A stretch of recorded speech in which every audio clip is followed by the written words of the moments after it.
This is macOS Ken. The kids in America are still down with Apple. A bullish analyst looks at what's holding Apple back, and news of a few OS updates. It is Wednesday, the 11th of October, 2023.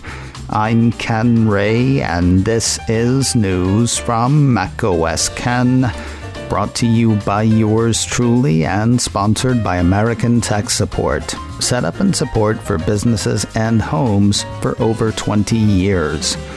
Find out more at americantechsupport.com. This show is also supported by people like you, patrons through Patreon. Find out more and add your support at patreon.com/macOSCan. If you believe the children are our future, the future's looking pretty good for Apple. Apple Insider has word of Piper Sandler's latest Taking Stock with Teens survey, quizzing just over 9,000 people last month in 49 states across the U.S. with an average age of 15.7 years. Basically, things are looking steady. When this survey was last run back in April, 87% of participants said they owned an iPhone, while 88% said their next phone would be an iPhone. Those numbers are unchanged for the September survey. Apple Watch slowed a tiny bit. In April, 35% of kids surveyed said they owned an Apple Watch. That was down to 34% in September. The firm says Apple Pay ranked number one for payment apps used within the last month at 42%. That was followed by Cash App, with 27% having used it in the month prior. Interestingly, more kids have VR devices, though they are using them less. The ownership number went from 29% in April to 31% last month. However, the report says actual usage of VR devices declined from around 14% to around 10%. Piper Sandler has a buy rating on Apple shares. The firm's price target on the shares is $220. Moelis research analyst Ben Reitzes is bullish on Apple. According to a report from Barron's, he's got a buy rating on the company's shares and a price target of $240. So when he writes a note outlining 4 reasons Apple stock has stalled, he's not bashing the shares, but assessing the situation. Because it's about $60 shy of where he thinks it should be in 1 year. The way Reitzes sees it, the 4 current horsemen riding against Apple are search, AI, China, and growth. Taking them in that order, the search thing is tied to Google's ongoing antitrust trial.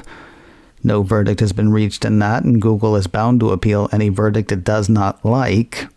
That said, if Apple and Google are eventually forced to sever their deal that makes Google the default search engine for Safari, could cost Apple between $18 billion and $20 billion a year in Reitz's estimation. The way he sees it, Apple could launch a search engine of its own, but that would be skating to where the puck was, not where it's going. The analyst says he and his would prefer Apple focus on innovative generative AI services, which could provide a major lift. So let's do AI. Basically, he thinks investors are waiting for something more than the AI is in everything we do answer that Apple usually gives. Within 2 years, Reitzes, we believe investors will be able to see how AI drives an upgrade cycle for iOS devices and new services from Apple. Is there really more to say about China at this point? Actually, yeah. I'm sorry to say this idea slipped past me. The story we did last week about Apple requiring new apps to show proof of a Chinese government license in order to be listed in the China App Store, that's being seen by many as China adding a new layer of censorship. I knew that, but I didn't really grok it. The way the analyst sees it, if China's government succeeds in denying Apple phones the ability to download Western apps, the differentiation of the iPhone in the region may be damaged long term. And on growth. Wright says does not think there was any last quarter, but fiscal year 24 is a new year, hence the new number. As we move through it, the analyst says he and his believe revenue can benefit from ongoing upgrades to the iPhone 15, as well as increased store traffic due to the launch of the Vision Pro and iPad and Mac upgrades. When it comes to growth in Apple analysts, there's growth, then there's growth. A piece from Seeking Alpha has BofA analysts opining on that issue. They're of the opinion that services revenue is slowing in 2023 from previous years, but should drive margins higher. The firm estimated 2023 services sales growth of 8% year over year, compared to 16%, 27%, and 14% in 2020, 2021, and 2022, respectively.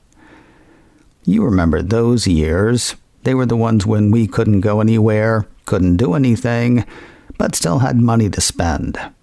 Starting in the middle of last year, we started going places and doing stuff, and everything got really expensive. That said, the piece says App Store is back to growth, thanks in part to new games approved by the Chinese gaming regulator.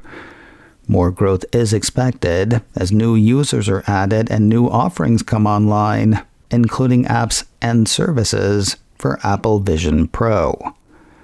BofA has a neutral rating on Apple shares. The firm's price target on the shares is $208. Apple's got a new channel through which to welcome revenue, or it will next week anyway. A piece from Apple Insider says the Cupertino company is opening its online store to a new country. According to the piece, it'll flip the switch on its store for Chile next Monday, the 16th of October. More news in a moment, but first a word from today's sponsor, American Tech Support, online at americantechsupport.com. From the sunny shores of Southern California to the snow-capped peaks of the Rockies, American Tech Support has been supporting tech like yours for over 20 years. Working exclusively now in and around Denver, Colorado, levels of support cover everything from my laptop or desktop is running slow to I'm doing a new office setup from scratch. You don't have to do that alone. One reviewer says he has relied on American Tech Support to service his customers for several years. They are knowledgeable, courteous, and professional. Home office, small office, Windows-based, Apple-based, maybe a bit of both. Network security, data recovery. Whether you're looking to optimize what you've already got or replace it from the ground up, American Tech Support has the support you need. Another customer says they are always great to work with. They're knowledgeable and fix problems fast. All of that, and they're fairly priced. If you need tech support in the Denver area, get in touch with American Tech Support. 303-995-8324. That's 303-995-8324. Or visit their website to find out more. AmericanTechSupport.com. If you've not made the move to iOS or iPadOS 17. anything, there is still an important update out there for you. 9to5Mac says Apple on Tuesday released iOS 16.7.1 and a corresponding version of iPadOS with important security fixes. The release catches devices running 16.blank up with last week's release of iOS 17.0.3. According to the security notes for 16.7.1, the update addresses vulnerabilities tied to WebRTC and kernel.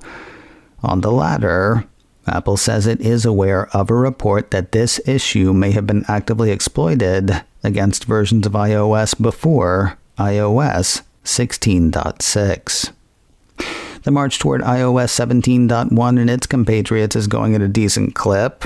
Just a week after the second round of developer and public testing betas, a few pieces from Mac Rumors say Apple has seeded the third betas of iOS and iPadOS 17.1 to developers, along with the third developer betas of macOS Sonoma 14.1 and watchOS 10.1. What's next? The fourth developer betas? Actually, next is probably the third developer beta of tvOS 17.1, followed by the third round of betas for public testers, then the fourth developer betas. Or an actual release. Who knows? We know at least one thing iOS 17.1 will do for sure. Stop blasting the French with too much radiation. I mean, it hasn't been doing that anyway, but still. I think you know the story I'm talking about. 3 years after iPhone 12 came out, France said that device was exceeding European-specific absorption rate, or SAR, limits. Those same authorities said Apple could probably fix the issue with a software update.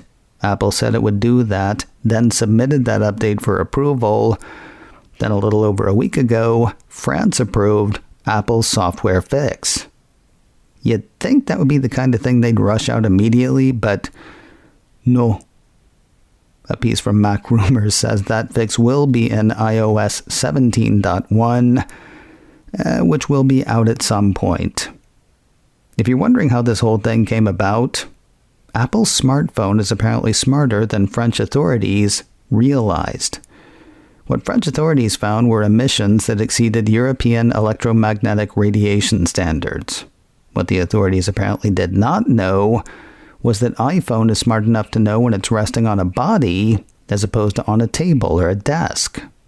According to a support doc published by Apple, this off-body detection mechanism, which has been used in all iPhones for over a decade, allows the device to increase transmit power slightly in off-body scenarios to optimize performance. The specific test protocol used by French authorities requires that devices meet the on-body SAR limits, even when the device is tested off-body on a static surface. Apple says the flavor of iOS 17.1 hitting France specifically will turn off the off-body detection mechanism that will keep SAR limits at or below levels prescribed by French authorities at all times. And finally today, remember the Wi-Fi issue for iOS 17 and iPadOS 17 about which we spoke earlier this week? We may know what the problem is. In case you missed this one, 9 to 5 Mac's Philippe Esposito, at least one developer, folks on Reddit, posters in Apple's community forums, and others were seeing situations where Wi-Fi would work on iPhones and iPads running Apple's latest operating systems, then it wouldn't, though Macs running Sonoma kept on keeping on. Though users suggested a number of possible fixes, the cause of the issue was still a mystery. Now a piece from Apple Insider thinks the mystery may have been solved. While it is unknown exactly why the issue is taking place, the report says most cases are linked to iOS and iPadOS 17 beta releases. The site says that could explain why the issue is affecting a relatively small number of users versus something like the overheating issue that was hitting a larger number of iPhone 15 Pro and Pro Max users. According to the piece, a factory reset and an iCloud restoration of the affected iPhone generally fixes the problem. If it doesn't, Apple Insider says document the issue and get in touch with Apple. macOS Ken, brought to you by me and sponsored by American Tech Support. Set up and support for businesses and homes for over 20 years. Find out more at americantechsupport.com. This show is also supported by people like you, patrons through Patreon. Find out more and add your support at patreon.com/ macOS Ken. Advertising handled by Backbeat Media, online at backbeatmedia.com. You can reach me a couple of ways. Info at macosken.com or call 716-780-4080. Until next time, that is news from macOS Ken. I'm Ken Ray.